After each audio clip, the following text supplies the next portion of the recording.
Hello and welcome to my video of the 2017 Forge World Open Day. About 1 minute past 6 and I'm on my way to Nottingham. See you there.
Okay, I thought I'd split this video into, yeah, sort of two parts. First part being some video footage of the event, and then me giving you a review of the event in the form of some photos that I took. So the first thing that I saw when I went into the little area that Forge World had set up was this new team. I think they're a mongrel team for Blood Bowl. Then next to that, they were showcasing Necromunda, and Games Workshop I think teased that a couple of weeks ago. That was the sort of skull-looking symbol, animated skull sort of symbol, and this is really cool because I've said it many times that. I'd love to see more humanoid figures, civilians, things like that in the tabletop game. And obviously this is in the form of these gangers here. I'd love to see the Arbites. I just really like Judge Dredd, so I can't wait to see sort of like the law enforcement sort of side of it as well. They also had a little stand showing some of the miniatures. Looks really cool. Really looking forward to it. And next, to the right hand side of that, they had the new Legio Custodes Orion Assault dropship. Me and Leaky Cheese, we weren't really sure about the size. We'd only seen a picture of it. It was a shame that we couldn't see it before we bought it. I really do hope Forge World change that and have a display of them before you get in the line, because there's no other pictures or video or anything of these new models. So you go and queue up and all you're going on is like a 2D picture.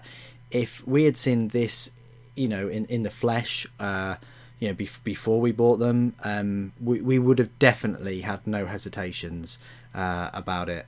But having said that, I'm very happy with mine, and definitely worth the money at the end of the day, because it's a pretty large model.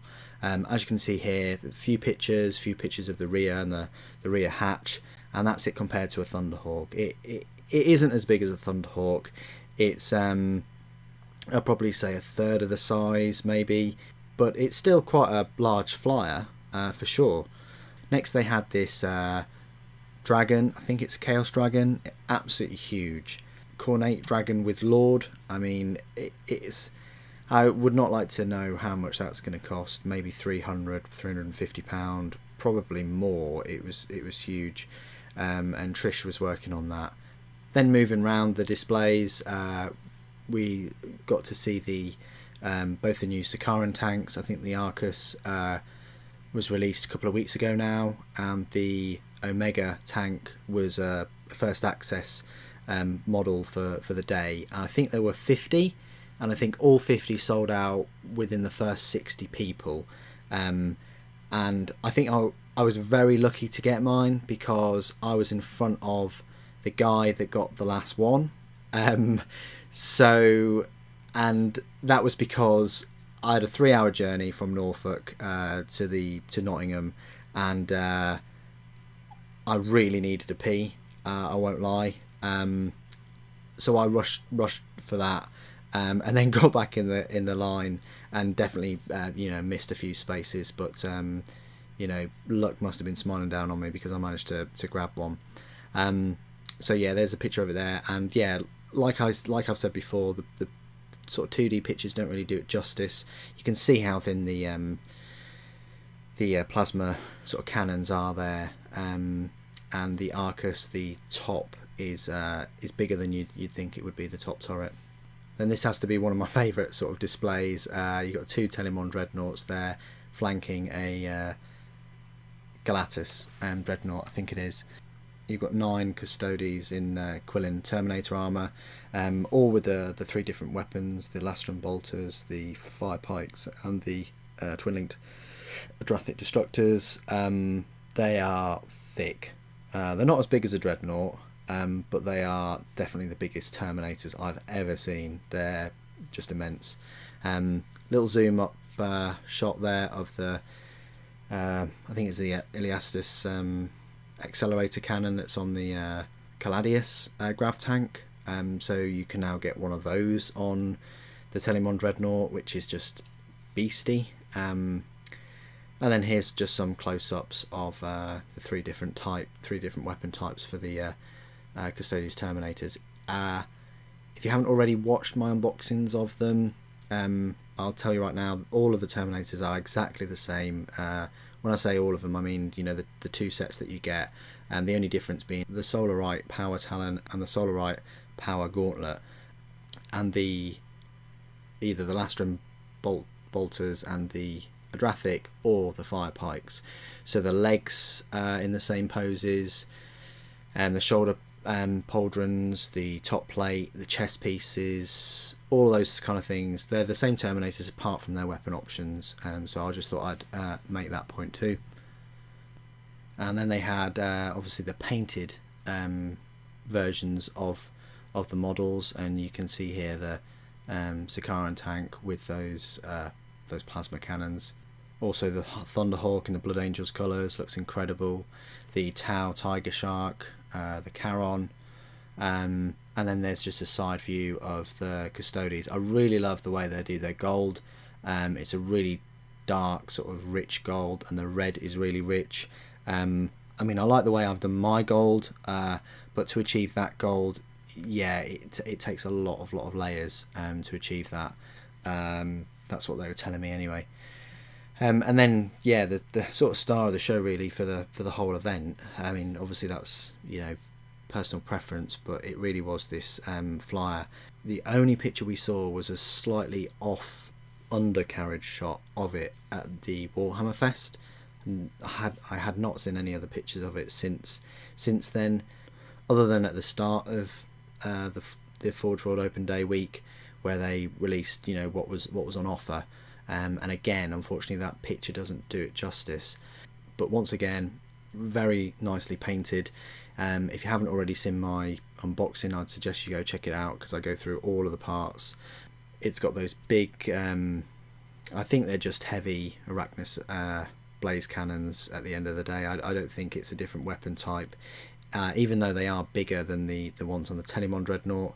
And then it's confirmed in the instructions that they're the spiculous bolt launchers under the wings, and unfortunately in the instruction booklet it then says it's equipped with well, it shows the parts as heavy bolters, but I'm pretty sure they're sort of Lastrum bolt cannons on the nose there, two twin linked ones.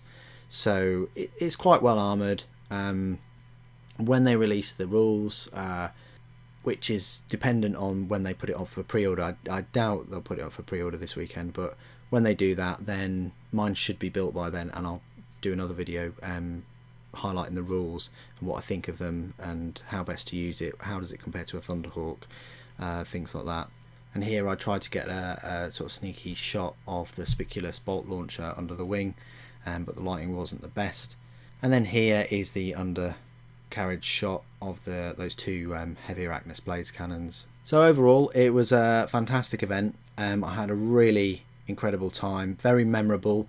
Met Leaky Cheese, he met me, met Triggered Tycho. We had a great time. There's nothing better than, you know, going around one of these events and the exhibition centre, which they've changed. I mean, the last time I went there was last year, May, and there are new displays. When I went to Warhammer Fest back at the end of May, they were working on a few. I mean, the Charadon Overlords one had just been finished, but they were on the really early stages of the Thunderhawk display, where there is 3. So it was really excellent to see that display, and also to see them add a load of new models in the Thousand Suns display. That's really coming along, and for me that was worth going again. So even though I went sort of last year, if they change it up like that every year, then yeah, it's a yearly event for me, definitely. How does it compare to the Games Workshop Warhammer Fest? Well, the Warhammer Fest, we'll put it this way, I didn't buy anything really from Games Workshop. I know Forge World was owned by Games Workshop, but I didn't buy anything from Games Workshop at that event, apart from a can of gold spray. But I did get the Thunderhawk from Forge World, and then this event I bought the Orion dropship. So what is that telling you about sort of Games Workshop and sort of Forge World at the moment? That I'm going to these events and I'm spending nearly all my money on Forge World stuff. But like I said, I think the layout could be done better, where these models that are, well, especially the Orion, which is almost £300, I think it would be better to see them physically first. If you go to the Forge World team and you have a look at the models and things there, and then you go back to try and order things, the chances are you probably lost your place in the queue and you might not be able to get those items that you mainly have come to this event for. I would have wished they'd had a seminar or a couple of seminars in a big room, or even in the main sort of Forge World gallery area. If they'd have just put up some slides, or if Tony had done some talking or something like that. I mean, it's a big space, but if they'd have done that and sort of shown some previews, you know, of sort of like Konstantin Valdor, or we were speaking to a couple of them and they said they'd just finished the super heavy tank for the Primaris Space Marines, which is very interesting. And the back of my mind, I wonder how big the doors are on that super heavy tank and whether they're bigger than a Rhino's doors. Anyway, I had a fantastic time. It's a great day out. Again, if you live in the UK and you haven't been, I strongly suggest you go. Even when there isn't an open day, just pop down to Warhammer World. You can get a load of exclusive merchandise and exclusive models and things there. The exhibition area is fantastic, and I'll be releasing a video very soon of video footage of that exhibition area and the new displays. So stay tuned for that, because that's something I wanted to do last year, but I took a load of pictures instead, and I'm really pleased this year that I can bring you some really decent footage of those displays. So stay tuned for that. I didn't want to put it all in this video. I just wanted to focus on the open day. I think to get into the exhibition area, I think it's £12.50 anyway. So for the same price, you really do get an awful lot more for your money, because you get to meet all the team, which is incredible. You get to see all the new stuff that they're working on. You get to see all the brand new models that aren't even up for pre-order yet or haven't been released. You get to go around the exhibition centre as well, and then you got access to all that Forge World stuff. So you know, like the Forge World shop and Games Workshop shop. And anyway, that's all I wanted to say about the Forge World Open Day. Thank you ever so much for joining me today. Thank you for watching. The Emperor Protects.